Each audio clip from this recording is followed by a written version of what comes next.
warahmatullahi wabarakatuh. Perkenalkan, nama saya Miftaur Rahman Izati dengan NIM 182221013. Saya dari Prodi Fisika Fakultas Sains dan Teknologi Universitas Airlangga. Nah, di sini saya ingin menjawab soal UTS, yaitu ada dua soal UTS mengenai pemrograman Python. Jadi, tapi di sini saya tidak membuat program, tapi menjelaskan algoritma dari sebuah program. Nah, oke, mungkin langsung aja. Untuk algoritma sendiri itu bisa dijelaskan sebagai serangkaian langkah-langkah logis yang terstruktur dan sistematis yang dirancang untuk menyelesaikan masalah atau menjalankan suatu tugas tertentu. Algoritma itu sering digunakan dalam ilmu komputer dan matematika. Salah satunya juga dibuat buat pemrograman. Jadi sebelum kita masuk ke pemrograman sebelum kita masuk ke penjelasan pemrograman, kita harus tahu terlebih dahulu apa itu algoritma. Seperti itu, teman-teman. Terus selain digunakan untuk komputer dan matematika, algoritma itu biasa juga diterapkan dalam bidang-bidang lainnya seperti ilmu pengetahuan, bisnis, dan teknologi. Jadi kalau kalian ketahui, algoritma itu tidak cuma hanya di dunia komputer, tidak hanya di dunia komputasi, dan tidak hanya di dunia matematika saja, tapi juga digunakan untuk ilmu pengetahuan, bisnis, dan lain sebagainya. Nah, tujuan utama dari algoritma sendiri itu ialah untuk memberikan panduan yang jelas tentang bagaimana menyelesaikan suatu masalah atau mencapai suatu tujuan dengan cara yang efisien dan efektif.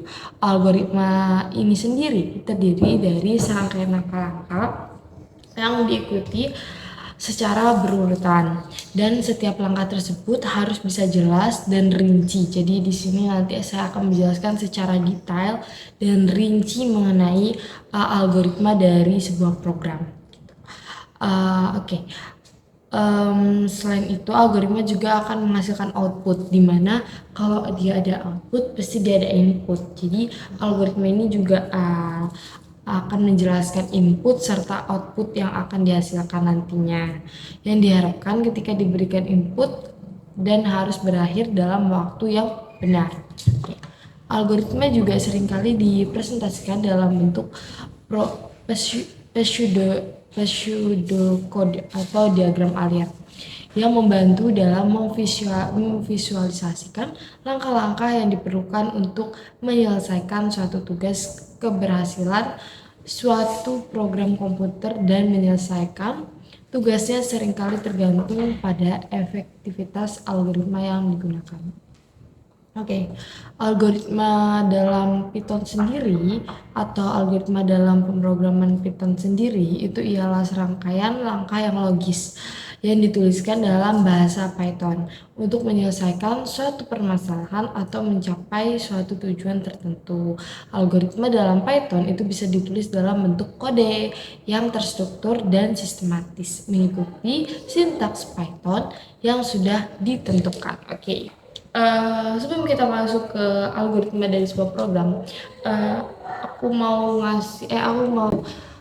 jelasin ada dua soal yang sudah dikasih sama dosen saya, yaitu soal yang pertama itu kita disuruh untuk menjelaskan algoritma dari sebuah program sorting mengurutkan data baik berupa angka maupun berupa huruf random dan serta huruf plus angka random. Jadi di sini bisa kita garis bawahi itu ada 3 topik yang akan kita bahas di soal pertama, yaitu algoritma tentang program yang mengurutkan angka, lalu algoritma program yang mengurutkan huruf, lalu algoritma yang mengurutkan angka serta huruf. Kita bisa langsung aja ya lanjut. Ini itu ialah di sini ada program yang sudah jadi, yaitu program untuk Oke, akan saya lanjutkan. Di sini ada sebuah program untuk mengurutkan sebuah angka. Jadi saya akan menjelaskan detail per detail baris dari setiap program ini atau algoritma-algoritma dari program ini. Pertama itu ada import random. Nah, import random ini apa? Import random ini ialah pernyataan yang mengimpor modul tanda kutip yaitu random yang digunakan untuk menghasilkan outputnya nanti. Bukan menghasilkan inputnya nanti. Kan inputnya nanti itu berupa angka acak yang dimana nanti outputnya adalah angkanya itu tersusun dengan rata. Jadi import random ini untuk mengimport inputnya, yaitu untuk digunakan untuk menghasilkan angka-angka acaknya. Lalu di baris kedua itu ada def merge strip sort dalam kurung R. Itu kita menggunakan sorting yang dimana namanya itu merge sort. Itu mendefinisikan dimana merge sorting ini menerima satu parameter untuk uh, satu parameter atau array R yang ditulis dengan R yang merupakan array yang tadi saya bilang itu array itu yang tanda kutip R untuk array ini yang akan diurutkan. Jadi parameter R yang merupakan array yang akan diurutkan. Jadi angka acaknya itu tadi nanti akan diurutkan. Lalu selanjutnya itu ada di baris ketiga. Baris ketiga itu ada pakai if terus len terus r. Seperti yang ada di layar di atas ini kan, itu ada if len buka kurung r, terus ada tulisan satu itu. Nah ini nih memeriksa apakah panjangnya array atau r tadi kurang dari atau sama dengan satu, begitu. Terus selanjutnya itu ada return R. Return R itu ada di bawahnya if len. Yang tadi itu return R ini berarti jika panjang arraynya kurang dari atau sama dengan satu, maka arraynya akan dikembalikan karena sudah terurut seperti itu. Jadi misalnya itu return R itu berarti kalau panjangnya array tadi kurang atau dari atau sama dengan satu, maka arraynya itu akan dikembalikan karena importnya tadi udah keurut seperti itu ya. Terus selanjutnya ada mid sama dengan len. Mid len r itu menghitung indeks tengahnya array.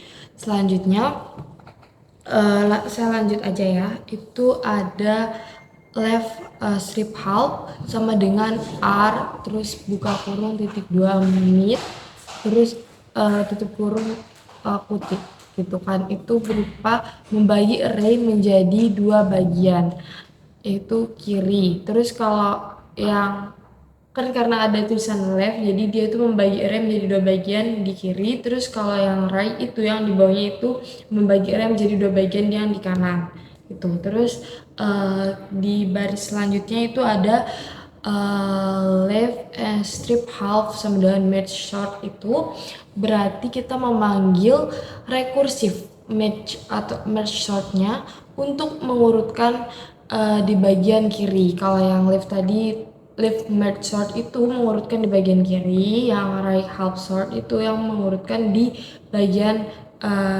kanan gitu. Selanjutnya itu di baris selanjutnya ada return merge left half sama right half. Jadi ini langsung menggabungkan dan mengembalikan hasil pengurutan dari kedua bagian array menggunakan fungsi merge itu tadi. Terus selanjutnya itu ada def merge left, right. Itu mendefinisikan fungsi merge yang menerima dua parameter. Terus parameter left dan parameter right yang merupakan dua array yang sudah diurutkan. Terus di bawahnya itu ada result. Result itu membuat array yang kosong. Result yang membuat array kosong ini akan menyimpan hasil penggabungan dari kedua array.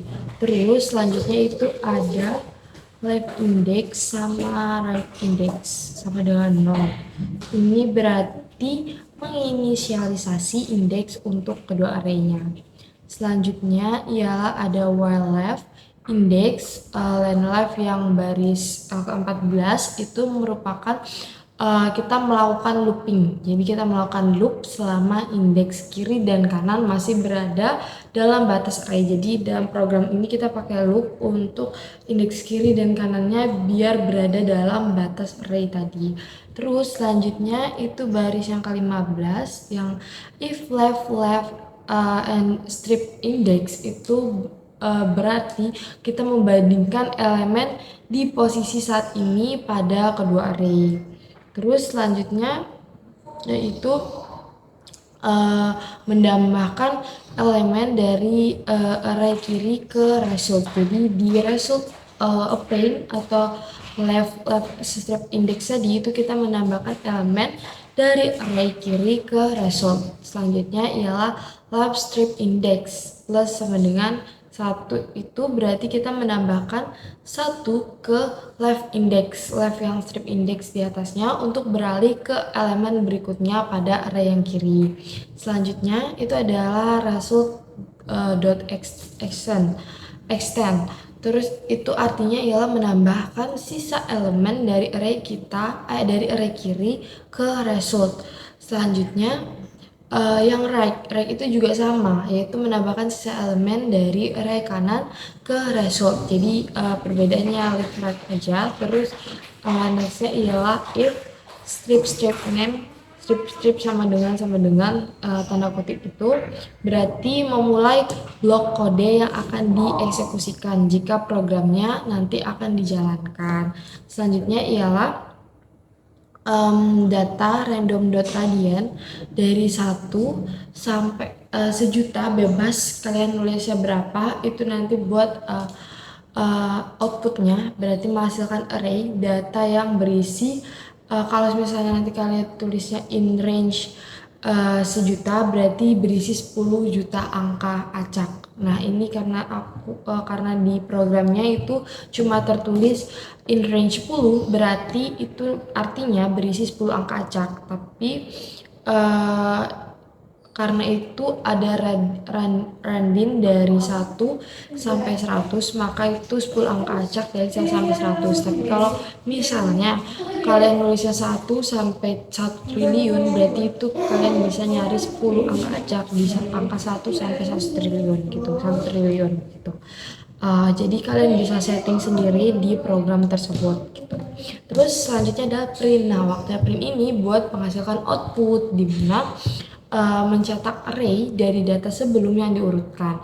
Terus di baris selanjutnya adalah sorted data atau merge sort data. Kita panggil fungsi merge sort tadi untuk mengurutkan array datanya. Lalu untuk terakhir ialah kita print. Jadi semua program-program yang telah kita rangkai tadi kita print. Printnya kita buat dengan tulisan data setelah diurutkan sort data atau sorting data, yaitu gunanya apa untuk mencetak array data setelah kita urutkan tadi. Seperti itu. Penjelasan tadi merupakan algoritma dari penguraian program mengurutkan angka. Nah kalau mengurutkan mengurutkan huruf itu kurang lebih sama, isinya sama, cuman perbedaannya itu ada di baris yang data di 21 di line 21 itu di mana ada kalau yang di angka tadi kita bisa nuliskan 1 sampai 100 atau bebas 1 sampai 200, 300 dan 400 dan seterusnya bebas. Di sini juga kita bebas, cuman Di sini itu ada beberapa kode, di mana yang di baris 21 ini itu menghasilkan kenapa ditulis 97,122, di mana itu ada kode tersendiri, yaitu kode ASC 1197 gitu hingga Z. Jadi kode A itu sama dengan 97 dan kode Z itu ialah 122. Jadi kenapa ditulis dari 97 sampai 122 itu tuh merupakan kode dari uraian-uraian huruf tadi supaya bisa menghasilkan array data yang bisa mengisi angka-angka acak yang nanti mau dijalankan oleh pengguna seperti itu. Jadi untuk program atau algoritma dari program Python mengurutkan angka dan mengurutkan huruf itu kurang lebih sama, cuman perbedaannya itu di line yang 21 di mana dia ada 97 sampai 122. 97 itu berarti kode alfabet A dan Z itu dengan kode 122. Ini merupakan pengambilan dari kode AISCII gitu. Terus untuk algoritma selanjutnya sampai bawah itu kurang lebih sama seperti algoritma yang saya jelaskan sebelumnya sampai di print data setelah diurutkan itu juga kurang lebih sama. Cuma perbedaan di penulisan chat random.random tadi.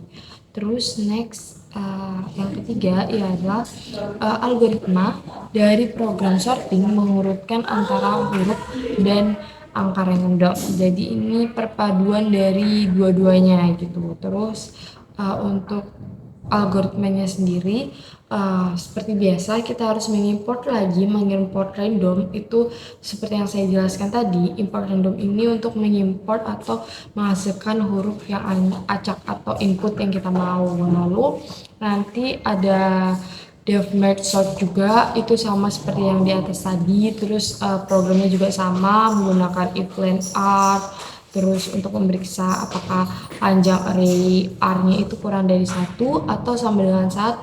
Terus kita return tadi itu juga untuk menjelaskan jika panjang array kurang dari atau sama dengan 1, maka itu akan kembali array tersebut karena itu sudah terurut seperti itu. Terus ada mid len R, itu juga udah ada di program sebelumnya, yaitu untuk menghitung indeks tengahnya array. Terus left half, right half, ini juga tadi udah saya jelaskan. Kalau left tadi kan untuk membagi array menjadi dua bagian kiri, dan yang right half itu untuk membagi array menjadi bagian yang kanan.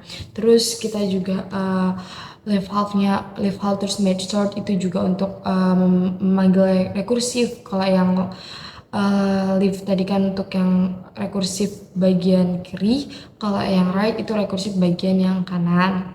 Terus next itu juga sama, pemrogramannya kurang lebih sama sampai result juga sama. Resultnya juga membuat array yang kosong untuk menyimpan hasil penggabungan kedua array tersebut. Terus juga sampai left index ini juga saya jelaskan di program pertama.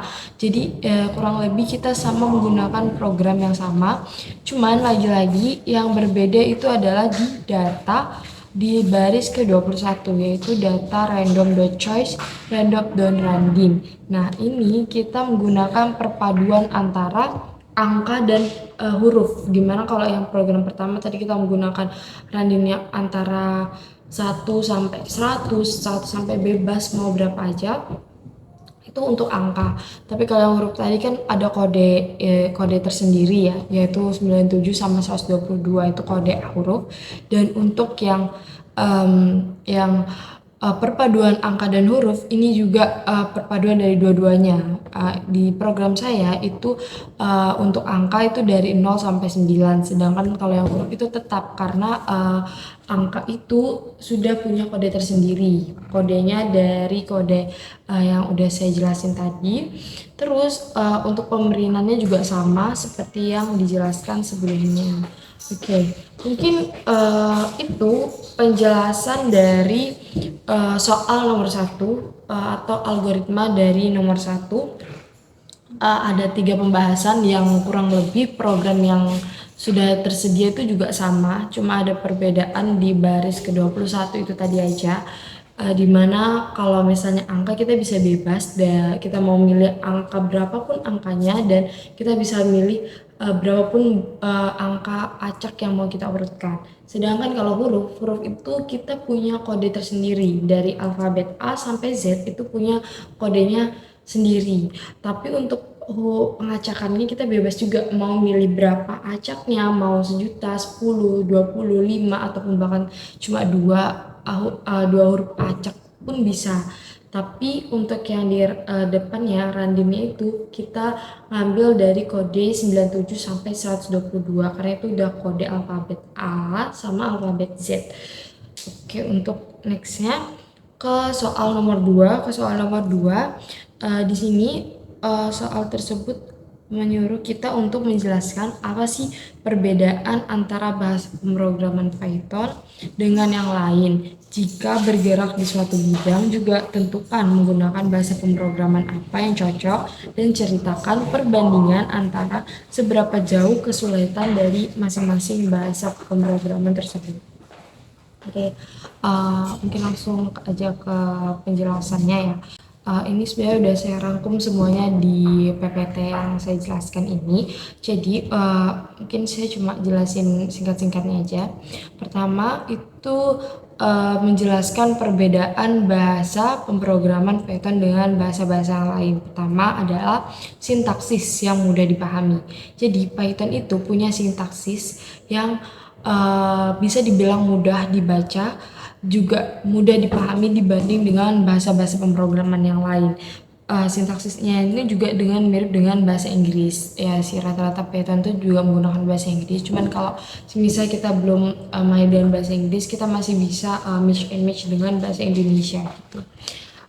Mungkin ada beberapa komponen-komponen yang emang harus pakai bahasa Inggris, seperti if dan array tadi itu juga menggunakan bahasa Inggris. Cuman kayak misalnya beberapa untuk menjelaskan penjelasan pemrogramannya itu masih bisa untuk menggunakan bahasa Indonesia.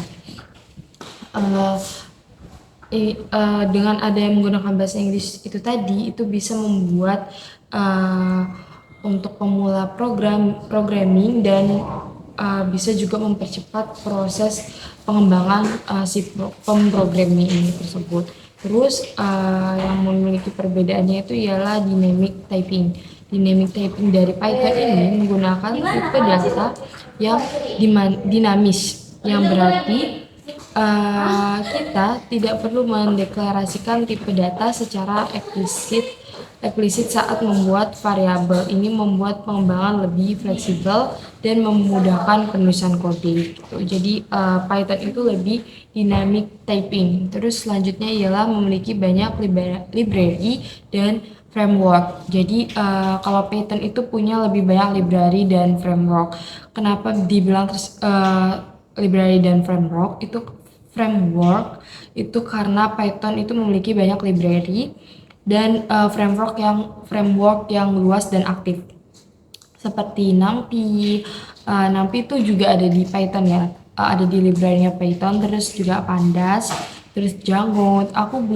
Saya belum sampai belajar yang Django, Flex dan lain-lain, cuman udah pernah dengar yang NumPy. Terus juga hal ini memungkinkan untuk pengembangan dengan mudah mengakses alat dan fitur yang mereka butuhkan tanpa harus membangun semuanya dari awal. Itu kemudahannya Python. Selanjutnya ialah cross-platform yang membedakan dengan program-program yang lain. Python ini bisa dijalankan di berbagai platform, seperti bisa di Google Colab. Itu Google Colab yang paling gampang dari semua akses untuk Python gitu loh. Terus ada juga VS Code, terus Windows juga bisa. Untuk device sendiri itu bisa pakai Windows. Python itu bisa di Windows, terus juga bisa di Mac OS, terus bisa juga di Linux. Linux yang paling lumayan terkenal itu di Linux, tapi banyak yang paling mudah itu di Windows gitu. Sehingga membuat Python ini bisa lebih fleksibel untuk mengembangkan perangkat lunak lintas platform gitu. Selanjutnya itu Python itu memiliki komunitas yang lebih besar. Python memiliki komunitas yang lebih besar dan aktif. Ini berarti ada banyak sumber daya, tutorial dan dukungan online tersedia bagi pemula-pemula yang mau belajar Python. Jadi kayak lebih mudah juga untuk belajar bahasa Python ini karena dia lebih banyak komunitasnya dibanding bahasa-bahasa lain gitu. Karena juga Python lebih mudah gitu dibanding bahasa-bahasa lain. Oke, untuk menjawab pertanyaan di nomor 2, pertanyaan nomor 2 ada mencakup jika bergerak di suatu bidang-bidang tertentu menggunakan bahasa apa? Untuk contoh, jika kita bergerak di bidang pengembangan web, pastinya mungkin akan menggunakan bahasa-bahasa pemrograman seperti Python, terus menggunakan untuk Python sendiri juga kita menggunakan framework seperti Django, terus menggunakan Flex, terus kita untuk bahasa lain bisa menggunakan JavaScript. Untuk JavaScript sendiri juga bisa menggunakan library seperti framework atau Node, terus pakai React, terus Angular, terus atau Ruby, terus atau Rails juga bisa. Terus untuk menentukan bahasa pemrograman sendiri yang sesuai dengan di bidang-bidang pemrograman itu perlu mempertimbangkan beberapa faktor seperti kebutuhan proyek, preferensi pribadi, terus ekosistem bahasa tersebut dan ketersediaan sumber daya. Di bawah di bawah ini adalah beberapa penjelasan bidang dan bahasa pemrograman yang sering digunakan dalam masing-masing bidang. Pertama ada di bidang pengembangan web. Untuk pengembangan web sendiri, Python itu ialah pilihan yang sangat populer untuk mengembangkan web dengan framework seperti yang udah dijelasin tadi juga. Terus selain Python juga biasa paling sering itu dipakai JavaScript. Saya belum pernah mencoba JavaScript, baru belajar di Python juga. Kalau JavaScript ini itu biasa bahasa yang digunakan tuh hampir universal di pengembangan web. Digunakan untuk pengembangan front-end dengan framework seperti React, Angular atau Vue.js gitu. Terus selanjutnya ialah di bidang ilmu data dan kecerdasan buatan atau AI. Nah, ini lagi marak-maraknya penggunaan AI di 2024 di mana pemrograman sendiri itu juga ikut berperan penting. Contohnya kayak Python. Python ini merupakan bahasa yang dominan dalam ilmu data dan kecerdasan buatan atau AI untuk memiliki library seperti NumPy tadi, Pandas dan lain sebagainya. Selain itu juga R adalah bahasa statistik yang kuat dan sering digunakan dalam analisis data, pengembangan model statistik dan visualisasi data. Selanjutnya itu di bidang pengembangan game, dimana ini sering banget dipakai, yaitu C++ atau bahasa yang sering digunakan dalam pengembangan game karena kinerja yang tinggi dan kontrol yang tinggi terhadap sumber daya perangkat keras. Ini sering banget dipakai buat bahasa-bahasa gaming gitu di bidang game. Itu. Selanjutnya ialah ada di bidang pengembangan sistem dan jaringan, dimana ini bahasa lebih rumit lagi nih. Ini bahasa untuk sistem dan jaringan, untuk bidang-bidang sistem dan jaringan digunakan pengembangan sistem operasi, terus juga perangkat lunak, infrastruktur dan jaringan karena kinerja yang tinggi dan kontrol yang mendalam terhadap sumber daya perangkat keras seperti itu. Oke.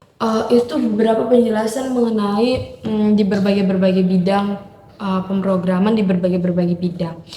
Untuk mengulik dari pertanyaan nomor 2 itu juga ada pertanyaan di mana mengenai kesulitan dari bahasa masing-masing bahasa yang udah dijelasin tadi. Oke, untuk kesulitan bahasanya sendiri, pertama itu adalah Python itu biasanya dianggap lebih mudah dipelajari dan digunakan daripada beberapa bahasa lainnya seperti JavaScript atau Ruby. Sintaksisnya Python itu lebih bersih dan mudah dipahami. Itu yang membuatnya menjadi pilihan yang baik untuk pemula. Itu sebenarnya bukan kesulitan ya, tapi lebih kemudahan sih ya, kemudahan Python gitu. Selanjutnya yaitu adalah kompleksitas dari frameworknya. Ketika menggunakan framework dari Python seperti Django atau Ruby, Ruby on Rails itu ada kurva belajar yang harus dihadapi untuk memahami konvensi dan praktik terbaik yang diterapkan oleh framework tersebut. Jadi kita harus lebih ekstra untuk memahami konvensi. Jadi itu yang lumayan menjadi kesulitan. Selanjutnya adalah performa dari program tersebut, di mana bahasa pemrograman seperti JavaScript itu diisi oleh server seperti Node.js gitu. Uh, Biasanya menawarkan kinerja yang cepat karena menggunakan runtime yang sangat efisien gitu. Sementara Python sendiri itu memiliki performa yang sedikit lebih lambat. Betul sekali sih. Dan beberapa kasus kesulitan yang dihadapi oleh pengembangan itu sebenarnya tergantung dengan diri pribadi masing-masing dalam pemrograman. Mungkin untuk pemula itu memang agak susah untuk pemrograman, tapi karena tadi udah dijelasin juga pemrograman Python itu sendiri punya banyak komunitas di mana kita bisa lebih banyak explore dan lebih banyak belajar, karena Python sendiri itu banyak banget yang uh, banyak yang semacam membantu buat tutorial cara-cara menggunakan Python, terus tutorial cara-cara programming Python awal gitu. Itu udah banyak banget di platform-platform YouTube, sosial media dan lain sebagainya, karena kok komunitas Python tuh lebih besar gitu sih. Terus juga JavaScript, cuman JavaScript itu terlihat agak lebih rumit, itu yang menjadikan kesulitan. Oke, untuk soal selanjutnya ialah soal nomor 3, yaitu membuat sebuah program untuk menghitung rata-rata nilai dari sebuah list. Namun terdapat kesalahan terdapat kesalahan dalam perhitungan rata-rata nilai di bawah berikut. Nah, jadi kita udah disediakan sebuah program, lalu program ini nanti akan kita ubah atau kita cari di mana letak kesalahan dari program tersebut. Oke, ini merupakan program yang sudah saya perbaiki dari program yang sebelumnya di soal yang telah diberikan. Jadi ada beberapa kesalahan program, yaitu tutup kurung. Jadi dengan memberikan atau menambahkan tanda kurung tutup yang hilang di akhir dari operasi pembagian, itu akan melengkapi program supaya program menjadi lebih benar gitu. Oke. Dengan menambah tanda kurung tadi yang saya bilang di bagian learn terus nilai strip mahasiswa, jadi nanti ada tanda kurung di akhirnya. Oke, saya akan menjelaskan sedikit mengenai program ini, yaitu ada beberapa penjelasan. Yang pertama itu di bagian nilai strip mahasiswa, terus rata-ratanya itu pada baris ini sebuah list dengan nama atau disebut dengan nilai mahasiswa itu dibuat dan diisi dengan beberapa nilai yang numerik yang mewakili nilai dari beberapa mahasiswa. Lalu selanjutnya ialah total strip nilai atau pakai sum. Nah, ini berarti baris ini menghitung total nilai dari semua elemen yang ada di dalam list dari nilai mahasiswa tadi dengan menggunakan fungsi sum. Terus fungsi sum ini fungsinya untuk menjumlahkan semua nilai dalam list dan menyimpan hasilnya dalam variabel total atau total strip nilai gitu. Oke, next selanjutnya ialah menghitung rata-rata atau total nilai nilai mahasiswa. Pada baris ini rata-rata nilai dari mahasiswa itu dihitung terus panjang atau jumlah elemen yang ada di dalam list nilai strip mahasiswa tadi dihitung dengan menggunakan fungsi len. Jadi kita menggunakan len untuk menghitung rata-rata atau panjang jumlah elemen di dalam list nilai mahasiswa tadi. Kemudian dengan fungsi len tadi total nilainya tadi dibuat dengan tulisan total strip nilai terus dibagi dengan panjang untuk menghasilkan rata-rata dari nilai mahasiswa tersebut. Lalu hasil dari program tersebut akan disimpan di dalam variabel yang kita tulis sebagai rata-rata strip rata-rata. Lalu untuk menghasilkan output maka kita print bisa kita namai dengan rata-rata nilai mahasiswa. Baris ini tuh gunanya untuk mencetak hasil atau memprint nilai rata-rata dari mahasiswa yang sudah tertera. Rata-rata nilai mahasiswa ini akan dicetak bersama dengan nilai rata-rata yang telah dihitung sebelumnya. Oke, mungkin itu jawaban dari soal nomor 3. Mungkin segitu aja penjelasan mengenai soal-soal UTS. Semoga bisa dapat dipahami dan dimengerti. Mohon maaf jika salah kata. Saya akhiri. Assalamualaikum warahmatullahi wabarakatuh. Sampai jumpa di video berikutnya. Bye bye.